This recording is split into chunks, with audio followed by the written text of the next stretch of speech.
Give me the most popular answers. Ang tanong, ano ang masarap pag-usapan? Good. Chismis ng artista. Chismis ng artista. Sarap mo.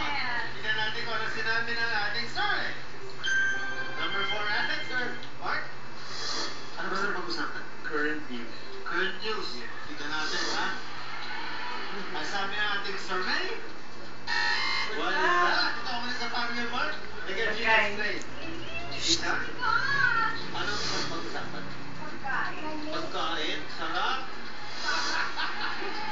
Meron ba tayong pagkain sa board? Wala. Hirap to, ha? Hirap? Yes, politiko, gobyerno. Pwede, no? Politics or government, tignan natin kung ano sinabi ng ating survey. Wala! Just like said, ito na lang po, yun ang sumagot. Sunshine? Ano ang pag-usapan? Problema. Problema. Di ba pag problema? Ang sabi, Oo nga. love life, whatever. Tignan natin. Do we have problema? Wala. Yan yung tingin mo. Lalay? Abet? Problema sa pera. Problema sa pera? Mark, tingin mo. Yung pag-usapan damit. Damit? Si Captain Eric. Sa'yo mga kapatid na sagot. Ano ang masarap pag-usapan? Love life. Love life. Sarap to. Tignan natin. Okay, love life, you take this round.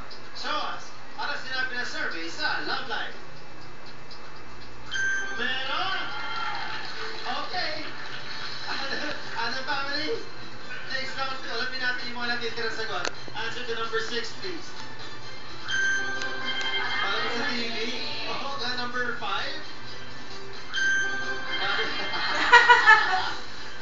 Number 2.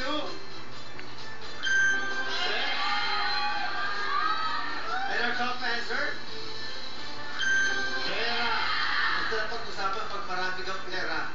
Masakit sa ulo pag wala. No? Okay. Ano family, 70 points? Please family. Medyo nahuli kayo. Pagbalik natin, double points na tayo. Buhay-buhay na sila. Kung natin ang mga 300 points para maglaro sa ating back money. Huwag kayong aalis. Magbabalik ka. Family!